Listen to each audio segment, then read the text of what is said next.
Well, hello, writers. Welcome to episode 140 of How Do You Write? I'm Rachael Herron. Thrilled that you're here today. I'm talking to Mindy McGinnis, who is a powerhouse of productivity, and I know that you're going to enjoy talking to her. She really inspired me. So stay tuned for that. Just a little bit of catch up. I'm sorry that I haven't been around on the podcast. I have been crazy busy with a book release.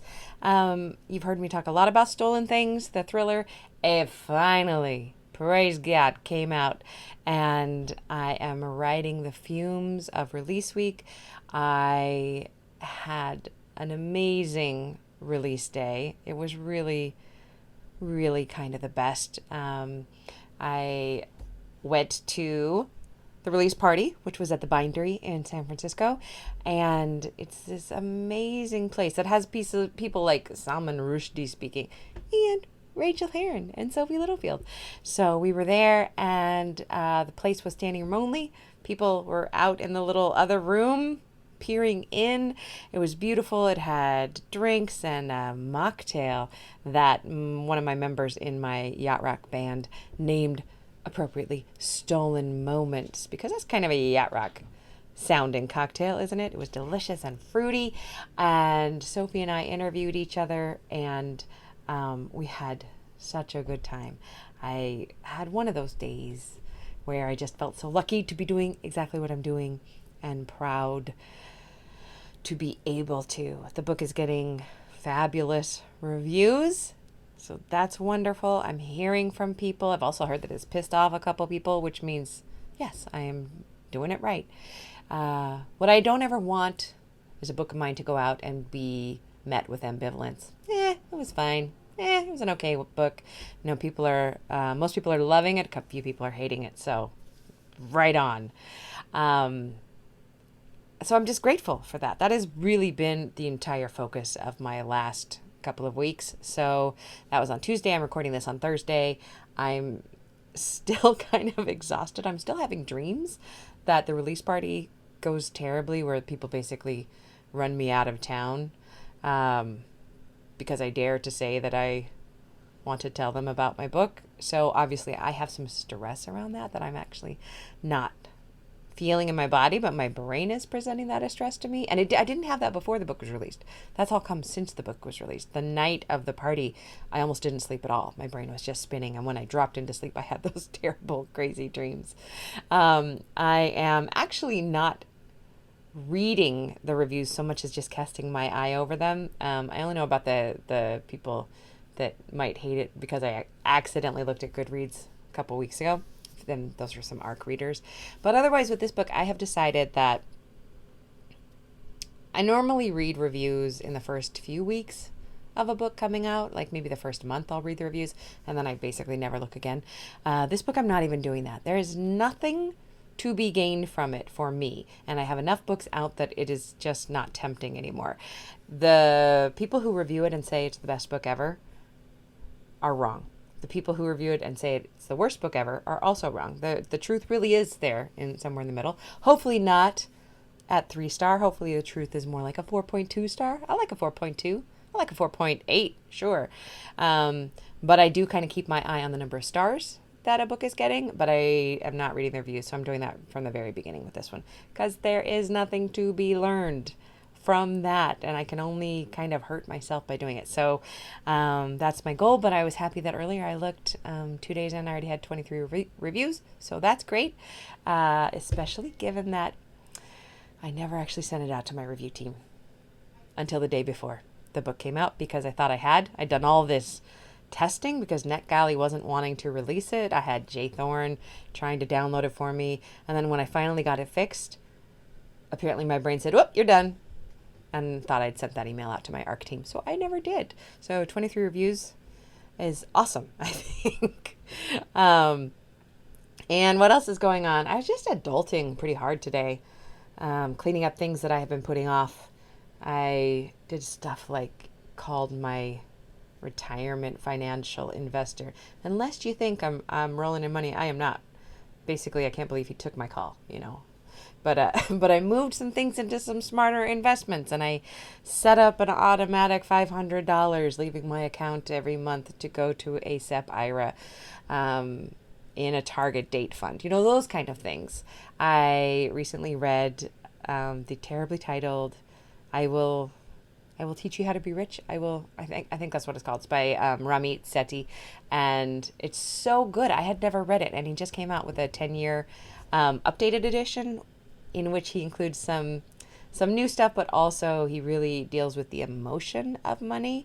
So if you have not read that by Ramit, I highly recommend it. Luckily, as I read the book, I was doing things like, yes, check, I'm doing that, check, did that, check, know that. But there was a bunch of stuff that I learned that I hadn't known before, and he even admits that it's a clickbaity title, but it's so good. It's so full of wisdom, and I am 47 years old with really no retirement set up. So my next goal is to change that. I don't ever want to retire from writing, but, say at 60 or 65, I would like to be able to take longer vacations than I do now and put up my feet if I don't want, go to writing one book a year, one book every 2 years. Oh, wouldn't that be nice? So that's my new big goal. So I was doing a lot of adulting today in that. I am just about to pre-interview somebody for an upcoming podcast. And after that, I'm just going to take the rest of the day off and go lie on the couch and read a book, because I haven't been doing enough of that. I hope that you, as the writer that you are taking time to read a book that you love. There is no time to be wasted on reading books that we don't love. I hope that you are taking time to refill the well. In my very best of hopes, I hope that this podcast helps you refill the well. And I hope that you're getting your own writing done. Even just a little bit a day means that someday you're going to have a book release of your own. If you haven't already, you might have had many. There are always more to come. So please keep writing. Tell me all about it. Come over to howdoyouwrite.net or rachelherron.com and let me know how things are going for you. I'm having a pretty great week. I would love to hear about yours. Okay. I guess I should tell you about stolen things sometime. I'm going to do that next week, because you know what? I am over stolen things for this moment.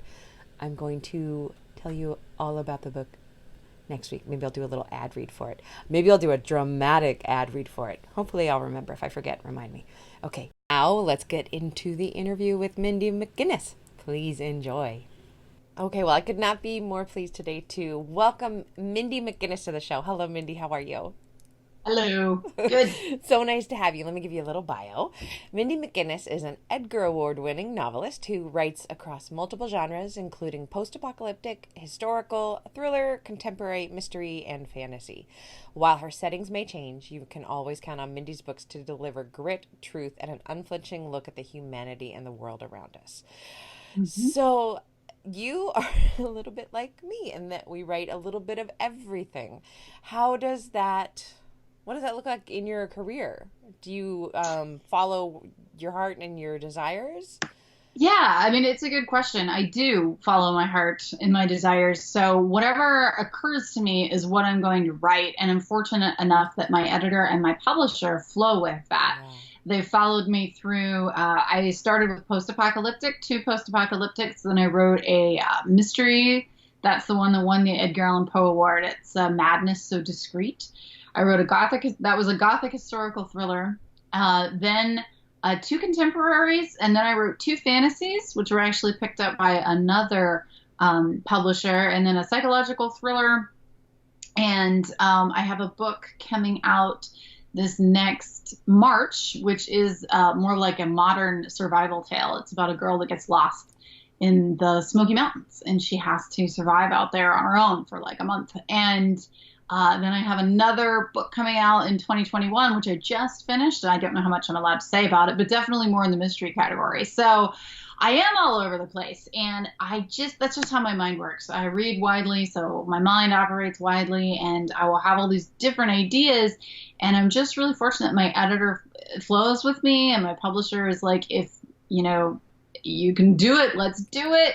But in terms of career, I probably would be better off if I picked one thing and stuck with it, because especially in some of the genres that I write in, like mystery or fantasy, a lot of the time those readers that only follow, like, they'll pick an author and they'll be loyal to the end, but they're only going to read their fantasy titles. So my fantasies don't do very well because I'm not known as a fantasy author. So if I were to pick one thing and stick with it, I would probably be more well known, but I don't think I would be happy. So I just kind of, I don't think you can ever question inspiration. So when I get it, I listen. I love that you do that. I have the same problem. Although I have to say I started with romance, and romance readers are so omnivorous that they kind of tend to follow me wherever I go, but the other genre readers don't. They do not. There's not that crossover. So in order to find, I mean, you've got a kid, 2 kids? I do. Yeah. How do you get the writing done? Where does that fit into you? What's your Mostly process? And you've got fuzzy kid. You got a kitty there. I have fuzzy children. Well, I'm able to write full time, and that's the kind of thing that is a blessing, of course. So I am home and I'm able to write full time. I think the biggest thing for me is that I am able to write quickly. So I can write and deliver a pretty clean first draft in about 3 months. Did you always write quickly, or did you build yourself up to that point of Definitely craft? was something that is a learned skill. I would say it used to take me 6 months to a year to deliver a draft. And then now it's just like anything else, I've gotten better at it with practice. And so I've done more and more pushing myself to see, not necessarily how quickly I can write it, but we all know that writers are good at procrastination. So I often have been putting things off, let's just put it that way. So this particular book, I wrote it in 3 months because I had to. The one that I just finished, it's due September 1st. I started it June 1st.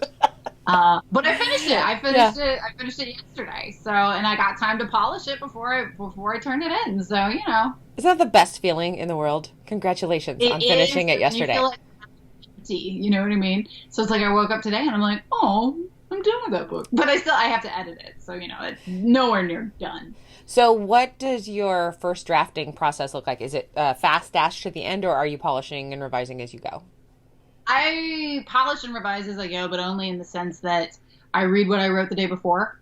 Very rarely am I going back through. I completely pants everything. I usually don't know what's going to happen in my books. Whoa. So when you're writing a mystery, that's particularly interesting. But I usually I don't know what's going to happen, and I just kind of go with the story, and I write linearly. I write from beginning to end, and that means that sometimes I do usually have to rework the first 5 chapters just to get my characters in line at the beginning with who they became. Like, as I got to know them more as I was writing, I'd be like, oh, okay.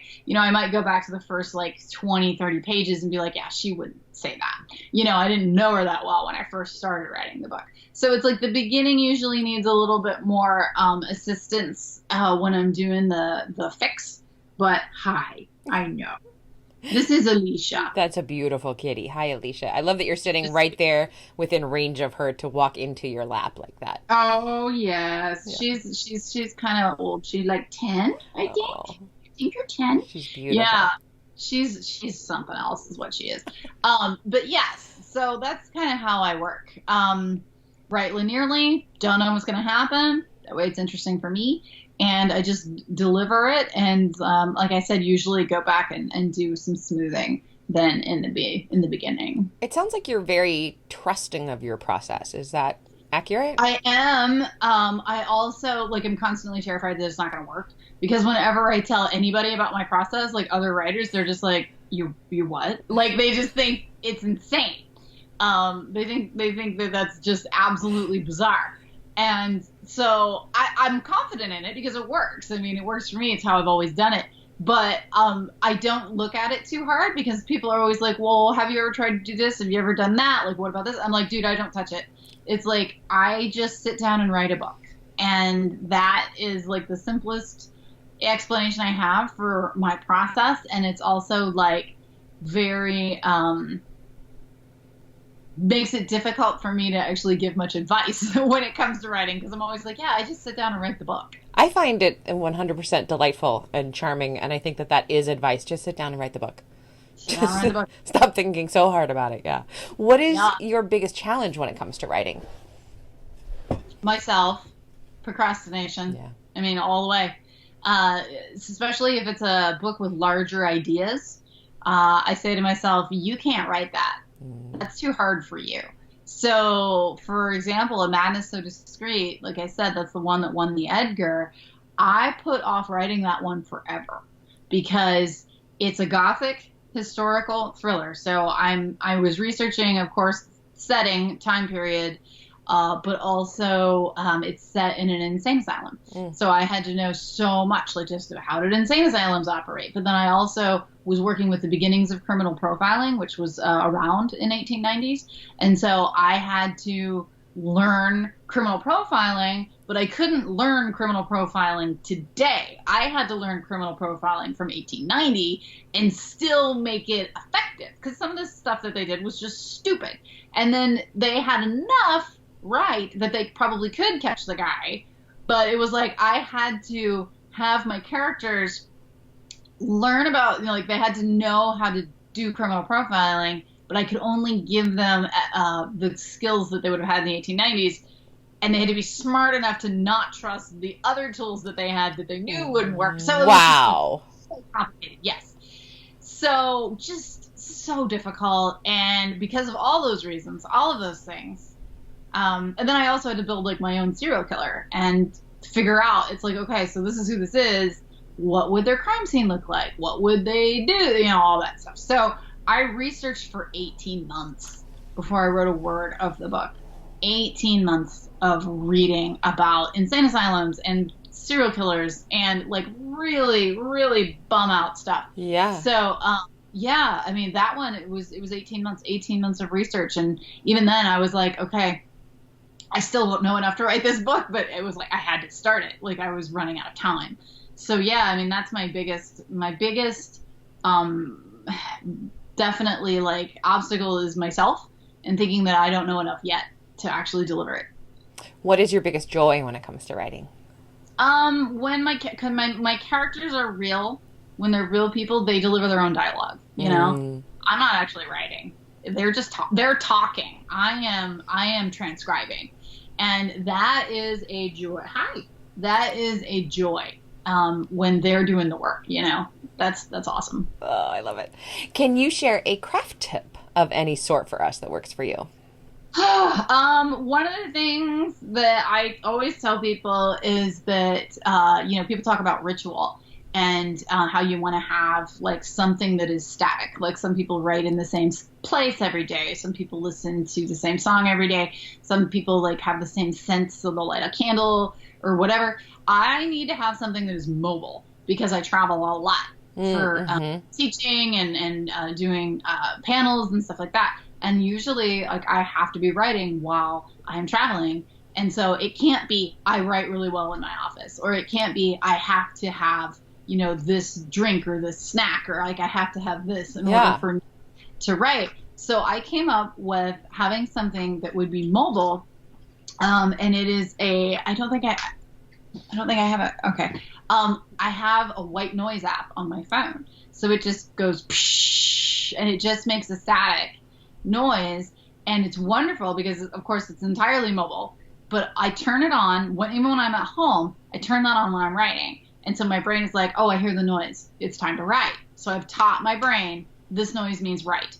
And I can use it anywhere because it's completely mobile, and it creates like a bubble around me of sound. So I can write while I am getting the oil changed. I'm in the waiting room. I can write while I'm in the airport. I can write while I'm on an airplane. It's like I can write in the back of a car. It doesn't matter because I've taught my brain this noise means it's time to write. And that's what I need. It's so connected. It's so connected. For me, sound and scent are my two biggest ones. And I love that the sound is completely mobile. Scent is a really strong one. Like just like memory, scent, it really works. Like it's very effective. But since you can't take your scent, like, I mean, I guess you Right. could if you use like a certain perfume constantly, but for me it was like, but a scent for me, like if I'm in public, that's not, unless I use a really terrible scent, like it's not going to create that bubble around me. So I use that white noise, and it creates plenty of like a snow globe effect. So it's like I can't hear other things. That's a perfect analogy for it. I love that. You're inside the snow globe writing. That's Yeah, wonderful. absolutely. So what thing in your life affects your writing in a surprising way? Let's see. That's a good question. Something in my life that affects my writing in a surprising way. The weather, I think, is a good answer for that. Because if it's nice, I want to be outside. I am an outside girl. We were just talking when we first called that you almost went outside to watch the clouds. Yeah, Okay. absolutely. I almost missed this because I wanted to go outside, because I was like, the clouds look really cool right now. I want to be outside.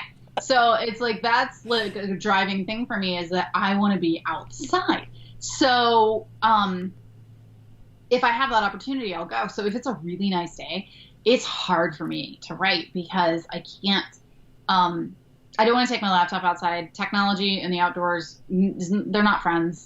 Glare on the screen, whatever. Like, that just doesn't work for me. So, and I'm just too distracted if I'm outdoors. Me too. So I am just like usually trying to, I actually will look at the weather and I'll be like, okay, it's going to rain on Wednesday. So on Wednesday, I'll probably be able to write like 2,500 words, and it'll make up for the fact that I'm probably not going to write on Tuesday because it's going to be 75 and sunny, right? So it's like, I will actually look at the weather and kind of try to think about how I'm going to do my writing this week according to the weather. And of course, you should never rely on the weather actually being accurate, but that's a weird thing that helps drive my writing. I have never heard that or thought about it. My thing related to that is that when it's too hot, I'm done. Like when it's, because where do you live? In Ohio. Okay, yeah, I live in Northern California. And we don't have air conditioning, but it'll get to 113 Oh degrees. yeah. So, oh my yeah, God, no. that's insane. Yeah. So Yeah, I mean, I just know. do you have humidity though? I mean, I know 115 is 115, but like here today, it's 80, but it's like 90% humidity. It's like Orlando. No. Oh, terrible. You can't walk outside. Like you walk outside, it's just like you're drowning. It's terrible. So you have to grab the beautiful days. That's wonderful. What is the best book that you've read recently, and why did you love it? I'd actually hit kind of a reading slump. I'm not going to lie to you. I am listening to The 7.5 Deaths of Evelyn Hardcastle. Oh, I've heard good things about that. Yeah, it's good. It is complicated. I am listening to that. I really like it. I think it's very creative. But I'm listening on audio, and it is a huge cast of characters, extremely complicated plot. And so audio might not have been the best way to read that book. For me, I would have needed to look at it, yeah. Yeah, exactly. Because I would, like, I'll even be like, wait, who? Because they'll say a name, and I'm like, I don't remember who that is. Because the cast is so big. So, I have definitely had, I have definitely had times when I'm like, yeah, I'm really not sure what happened in that scene, because they were referencing a person that I forget who it is. But it's a really good book.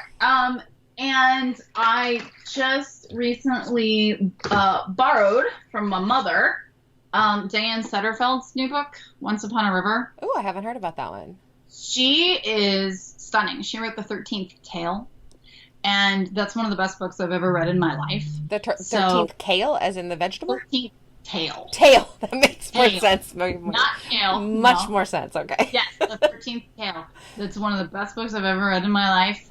It is stunning, and I believe she also, let me look. I thought she wrote a second. Bellman and Black is another one that she wrote that's about the wool spinning industry. And like, that sounds ridiculous, but it's amazing. I'm a wool spinner, so I will grab that immediately. Okay, because The 13th Tale is also really tied up with knitting. I'm a knitter. That's you. Okay. Yes. Great. Diane Setterfeld. Oh, perfect. I'm sorry, it's Setterfield. Setterfield. Setterf. Oh my God. Fantastic. You'll be very happy. You've found a new favorite author. Thank you very much for that. I love that. Absolutely. Now, I would love for you to tell us about your most recent book, where people can find you. And also, I've just found your podcast, which I've really been enjoying, and which I actually have a question for you off air, a technical question. So stay on after I say goodbye. But Sure. tell us where you can be found and about all that. Okay, great. So my most recent book is called Heroine. That is heroine with an E on the end. It's a It is brilliant about the cover, by the way, too. Yes, and Yeah. I wish I had. I'm so bad at like actually marketing myself. I have all these books that I'm reading right here, none that I've written. Yes, Heroine has an amazing cover, and it starts with the word heroine, like a female hero, and then there's a poof across of it, and it just starts to break the word down to heroine, the drug, to hero, to her. It's really, really a fantastic cover. My cover designer at Harper is amazing. So it is about a female athlete, which I was a librarian for 14 years and at a high school, and there aren't enough books about female athletes. They're difficult to find. So I wrote a book about a female athlete who has an injury, uses OxyContin to recover in time for her season, ends up, on heroin. Mm-hmm. And that's a really common story. So I wrote that. I've been really happy with it. That came out in March. And then I have a book coming out next March. It comes out on March 3rd. It is called, what's it called, Mindy? It's called Be Not Far From Me. That's what That's it's a called. great title, too. That took me a second. Yeah, it is called Be Not Far From Me. And it will be releasing March 3rd. And it is about a girl who gets lost in the Smoky Mountains. I call it Drunk Hatchet with a Girl. I saw that on your website. I was like, oh God, that sounds terrifying and awesome. Yeah, And you can be yeah. assured I will be buying it. Thank you. I'm excited about it. Oh, and to find me, MindyMcGinnis.com. My first name's MINDY, last name MCGINNIS. MindyMcGinnis.com. I'm Mindy McGinnis on Twitter. Mindy McGinnis author on Facebook and Instagram. And how about that podcast? Podcast is called Writer Pants on Fire. Which is such a great title. Thank you. And you can find that at writerpantsonfire.com. I also have a blog by the same name, and it's got 3 to 4 posts a week, interviews with other authors, just talking about the process of publishing, their craft, how they go about their lives and their work. I also do giveaways, and I have my own posts. Like yesterday, I did a post called Authors Helping Authors, and it's just about how it was interesting. I had a period of like 1 week where I interacted with like 12 fellow authors, where it's just like we all needed like help on something, and like one person knew something that somebody else needed advice about, and I was either asked or asking, and I was interacting with like 12 different people in the course of like maybe 4 days. And it was just so really cool. And I was like, I gotta write about this. Like, I gotta post about this. This is a neat element of my life. So Because the author community is so supportive. And how long have you been at this game now? my first book was published in 2013. Okay, yeah. So once you've been in it for a while, your community just gets larger and larger, and you have more and more people to ask these questions of. And I find Absolutely. it so, so awesome. Thank Yeah. you so much for being on the show. It's been a complete Absolutely. pleasure to talk to you. And hang on the line. I've got that question. But Sure, no problem. happy writing to you. Thank you so much. Thank you. Bye.